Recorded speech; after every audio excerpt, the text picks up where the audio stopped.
Annyeonghaseyo, 친구들. This is Kring Kim. 𝗖cie Welcome to our podcast, All Things Things K, K. an anime podcast.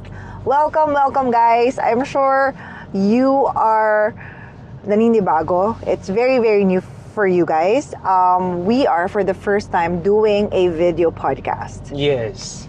And I'm Kring Kim, the Filipina content creator, filmmaker, fangirl, and of course with me is my Korean husband. Jimmy Kim, Korean professor. Yes. For today, I cannot help but still talk about Korean travel. Korean travel. Yes, Oh yeah, you went to Korea. I did. Oh yeah.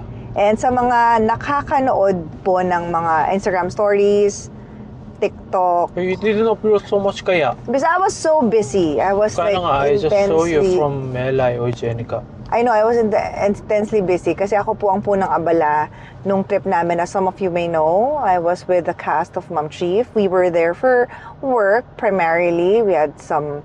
Of course, we cannot share the details, but syempre, in the morning or dun sa mga times na wala kaming work, syempre, gagawa ako ng itinerary at ako ang naatasan na gumawa ng itinerary. Talaga namang napagod silang lahat. So we were there, mga Feb 22. We were kind of parang... We were very hopeful. In fact, sila Enzo were really praying na makakita ng snow because They haven't seen it. no, yeah, most of them haven't seen snow. And then that time kasi mga mid-February, parang nag-17 degrees na. But basta it became mainit. So they were like, please make it malamig. Please make it snow. And then thankfully on our first day of arrival, ayun, nakakita kami ng snow. And First day pa lang may snow na. And then even alam mo yung tipong sa kalsada on the way to the airport. Kasi we don't go to Korea ng winter, di ba? Kasi ikaw ayaw mo eh. Kasi nga ang lamig. So that's why ayaw mo eh. Yeah. You don't go. So on the street, so it's very rare for me even. I've seen it before, pero pag may snow, yung sa streets kasi may mga alam mo yun, yung yeah. parang I hate it. why? That's what I did in military service. So basically, I don't like snow. Snow, for me, snow is work. So a lot of like Korean men don't like snow. So I don't know. But when we were there, everyone was so happy with the snow. Kaya naman talagang they tried to eat it. So Mario. They really did try to eat the snow. I think From the street, ang dumi yan. may mga parts sa street na hindi pa touched ha. Pero dapat may pollution, may dust, may yuck. I know. So I'm gonna may kwento. Magkakwento ako dun sa mga experiences namin ng winter sa Korea. Kasi nga, as I mentioned, hindi naman talaga din madalas na pupunta ng winter sa Korea. The first thing that I noticed about our Korea trip is that a lot of the Filipinos that I was with, underestimated the cold. Kasi, you know why? They've never experienced it. Yeah. So that's why. So they don't know parang how cold, how masakit. So they don't know. Yes. Sige. But once you experience it, and that's the next time parang, oh my God, I don't wanna go. Yeah. Parang ikaw. Yes, true. Exactly. True. So the thing is, meron kaming GC, di ba? Mm-hmm. So I had a PowerPoint presentation. I did this whole like itinerary, lahat talaga. I really put the mga do's and don'ts, what you have to do, what you have to wear. So nakalagay doon, you have to bring heat tech first and foremost. And you have to bring mga gloves, yung mga ganyan, mga beanie. But for some reason, they did not. I don't know why. Parang talagang, kasi like for example, Jenica. Maybe ano to? You can buy there naman eh. Parang gano'n? Or I don't know. No, it was really more they did not expect. Okay. Like for example, Jenica had been to Japan many times. Japan and Korea is iba, guys. Promise. Parang even though like parang, okay, I've been to Hokkaido. It's nothing. It's Sapporo, different. mga Sapporo, ganyan. Iba. Oo, no? Parang feeling ko iba eh. Iba. Kasi medyo masakit talaga yung cold sa Korea. So that's one. That's one thing that I think a lot of Filipinos underestimate and magiging mistakes nila when going to Korea on a winter. Especially if you go, for example, next year remember to do this. Like, make sure that you are warm. Mas okay na yung damit mo, mainit, kasi pwede ka magbawas ng mga layers. Pero, yung pag maginaw, mahihirapan ka. Especially, like, if you are a tourist like us, syempre kami, nakaano kami, parang lahat ng itinerary namin nasa labas. We're not staying indoors. We are not in school. We are not in the office. Typical traveler. A typical tourist, right? So we are just outside. Yeah, this is the first thing. And then once we get there, the next day, the first thing that I brought them was I made sure na sila ay mag-take ng public transportation.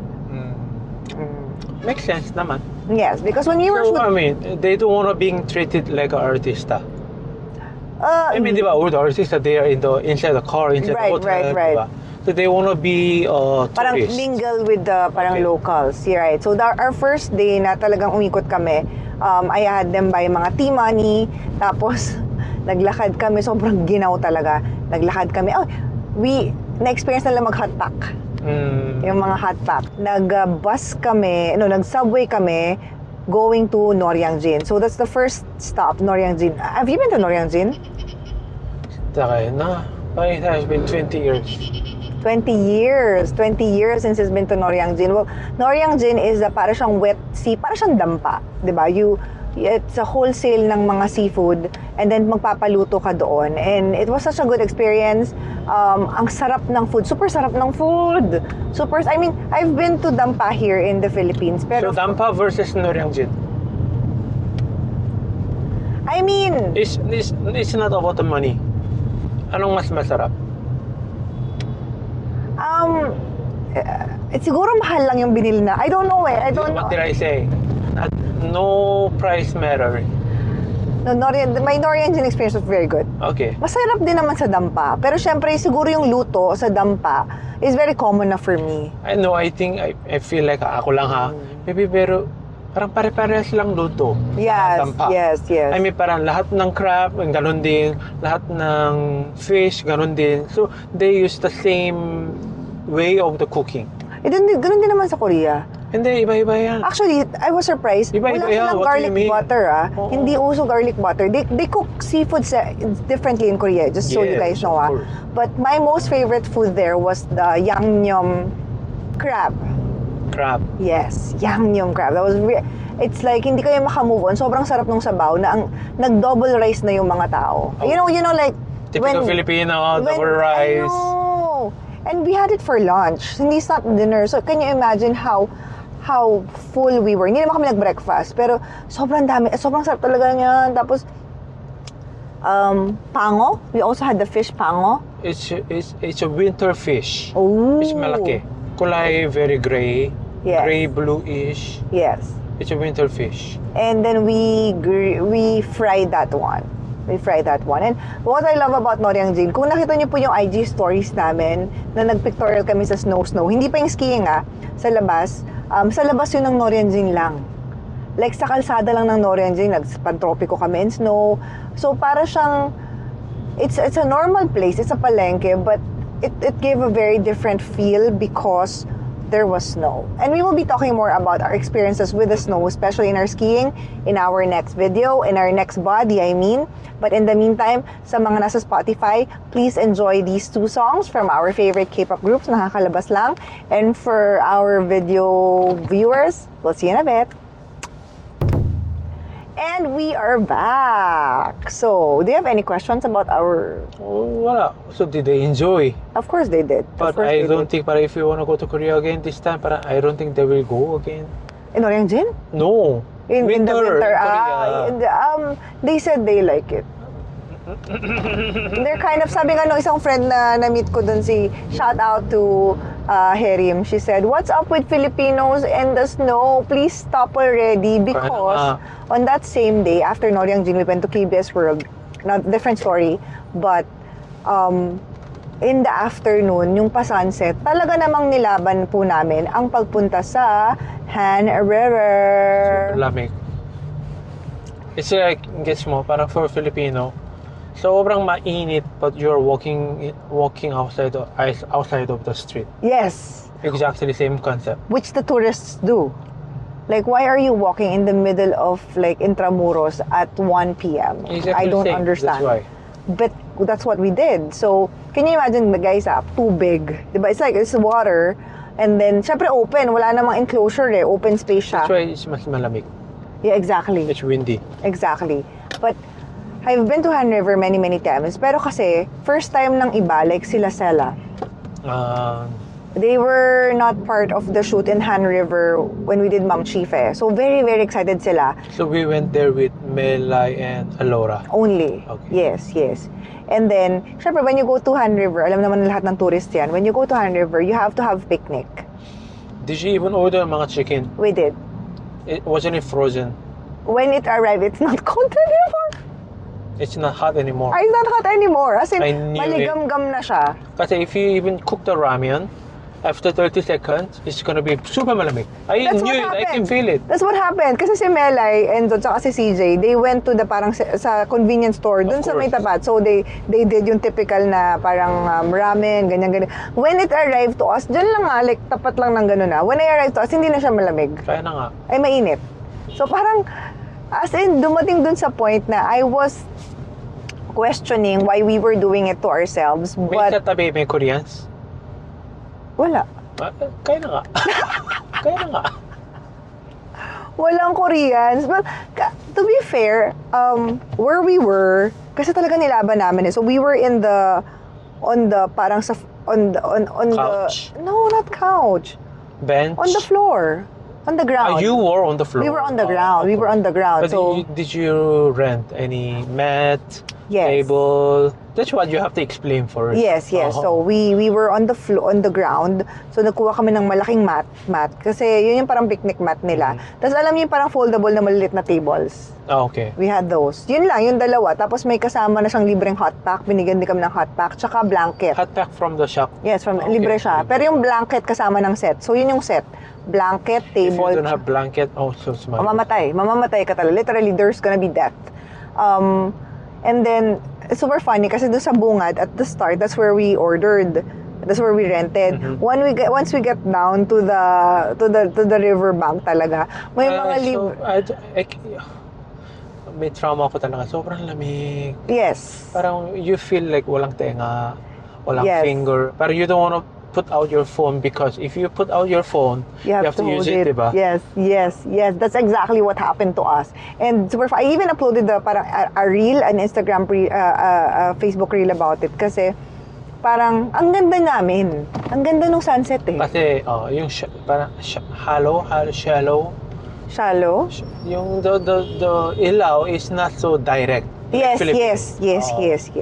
So parang kumbaga anong tawag nito, may filter, parang Yes. ganyan, may filter yung sun. So sobrang ganda ng tama sa skin mo. Like it will really make you beautiful when you're in Korea. Even summer to be fair, even yung summer nila is not as harsh as the Philippine sun. Harsh. That's what I meant. Pero tapos yung hair mo flat. You know why? Ito. Kasi winter, when it became winter, it's dry. And then the air became mabigat. So in the Philippines, it's like humid. So that's why parang humid, and then you are sweating. Yes, so your hair is parang fluffy. Fluffy, yes. Fluffy. Right. But in the Korea, wherever, it's not only Korea. Even though you go to Japan or Hong Kong, Right. if it's winter, it became much straight. And sarado yung pores. So Yes. that's why you look like prettier and then rosy cheeks. It's dry. But sugat ang labi. Sugat sa lips. Like you have to parang literally wear yung mga ganito. Yung ano man tawag nito, yung mga Lip gloss. lip balm constantly. And then you have to wear Hand cream. constantly. Otherwise, sugat-sugat ka talaga. And then gloves, they bought ear mufflers also. Your muffler is parang like your lifesaver. It's very, very important. And then, so yun, nilaban talaga namin yung Maghan River. But it's just first day kaya pagod na pagod yung mga tao. And what I realized is that we ate so much in Noryangjin. Tapos after Noryangjin, we went to 𝗵𝗶𝗶𝗵𝗂𝗋 to have like bread and... Why? Why do you eat so much, guys? And then after 𝗵𝗶𝗶𝗵𝗂𝗋, we went to KBS World, diba? And then chicken and beer. Again. But then, you're constantly gutom. You're always gutom. That's why, that's what the bears, they do. They eat a lot, they keep it in the body, and then they use it for the fuel. Yes. Yeah, but then and then after that, of course, there's that's just day one. I also brought them to Everland. No, Minsokchon, Korean folk village. Actually, most of the foreigners, it's one of their best experience in Korea. It is. Like, I asked Janica and Mele, what's your parang favorite place that we went to? They said it's Hanok Village. Kasi, una, it's a K-drama filming location. Pero, the problem is medyo malamig doon eh. Kasi it's open, it's diba?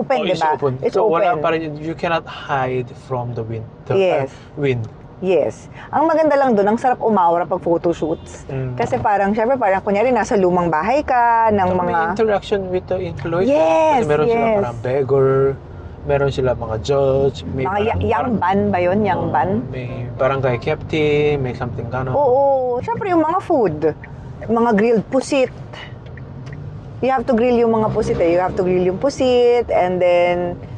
basta ang sarap ng feeling. And for us, we were only there like maybe 3 hours, including the lunch. Isn't 3 hours enough? Enough. It is very much enough, definitely. Parang kulang pa eh. Pero actually, actually, may show, yeah. Maybe you didn't go around lahat. Yes. Parang only few parts lang. Yes. And then we were there on I think on a Sunday. I mean, so sorry, so many Sunday. So many tao talaga. Pero it's surprisingly not that many people. We even went na parang sa isang parang horror house. I don't know why we did, pero nilaban nila. Gusto nilang pumunta ng horror house, tas natakot lang sila. Hindi ko alam kung bakit. But after that, we went to Everland.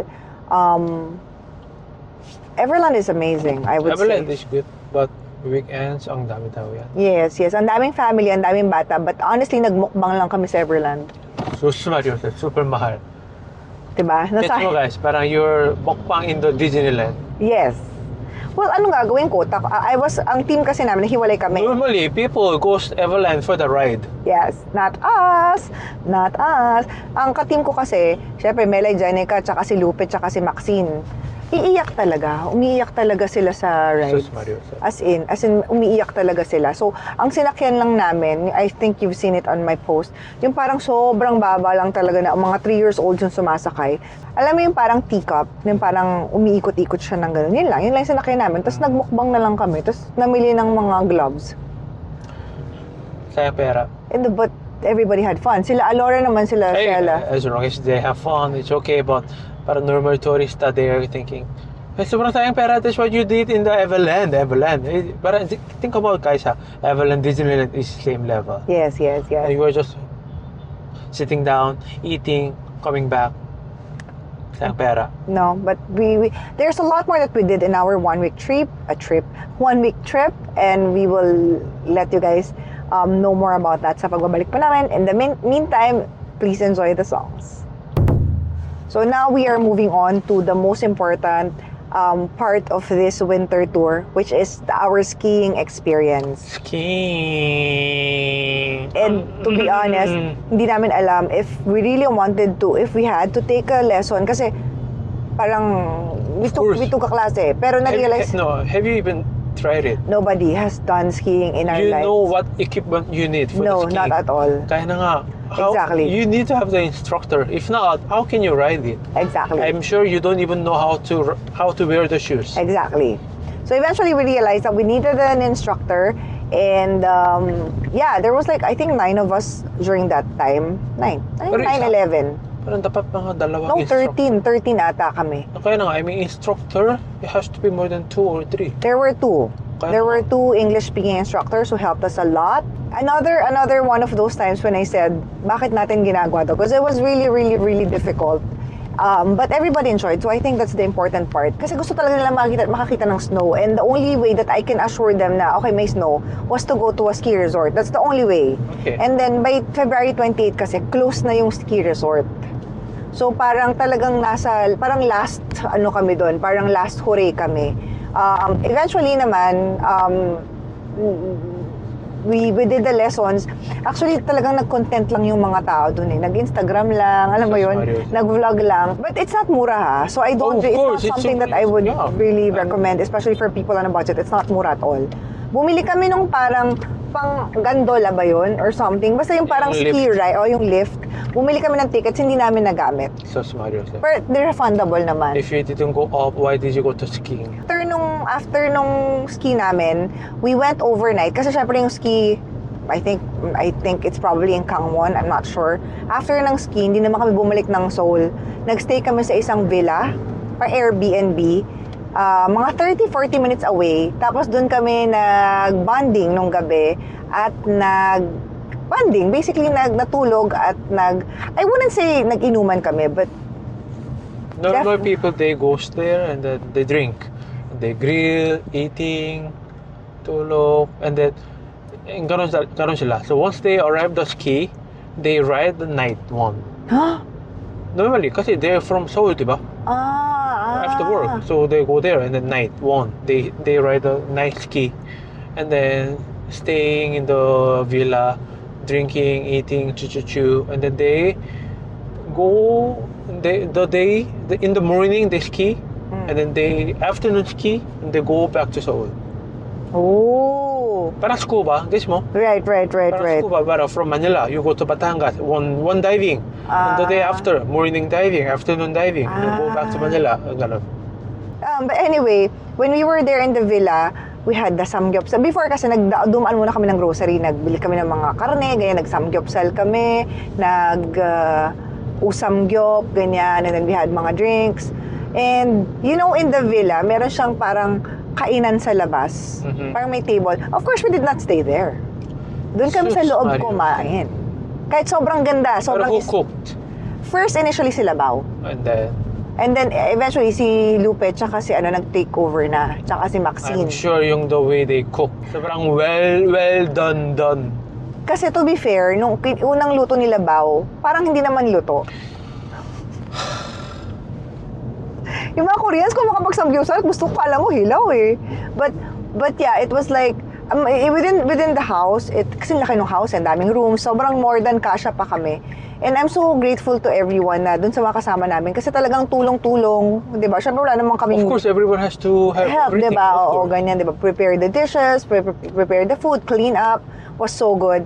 And natulog kami ng madaling araw kasi may call time na naman si Madam ng like 9 a.m. the next day. Nakapagluto pa ng spam si Alora in the morning. But after that, we went to Nami Island. And in Nami, syempre malamig na naman. Non-stop naman ang gusto natin lamig. Can you imagine like sobrang lamig. And after that, but you know, it's very quite common. Ang pinaka-fun na experience for me actually in the whole trip, apart from like hanging out with everyone, it was the Gangchon rail bike. That was like super lamig. But you are doing exercise, which I did not expect. Of course, yeah, that's what normally people think. Like parang dock boat in the river, diba? Right. They didn't think it's gonna be hirap. But once they ride it, they have to, oh my God, ang hirap, ang pagod ng legs. Sobra. But guys, I'm gonna be very much included in the next KKT, Creamy Korea Tour this year because that was one of the best views I've seen. Yes. Ay, parang sabi ko nga, there was a part na parang mukha siyang Europe. I haven't been to Europe, pero it's just mukhang province. No, kasi imagine, 'di ba? Yung mountain may snow. Tapos it was sunset. Of course, perfect timing tayo. Sunset tayo pumunta eh. So ang ganda ng ilaw. And it was just magical for me.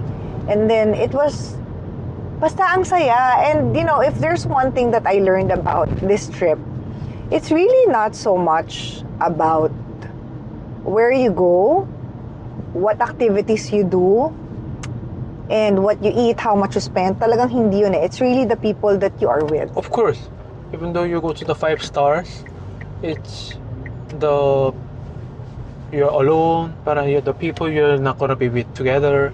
It's not like fun experience.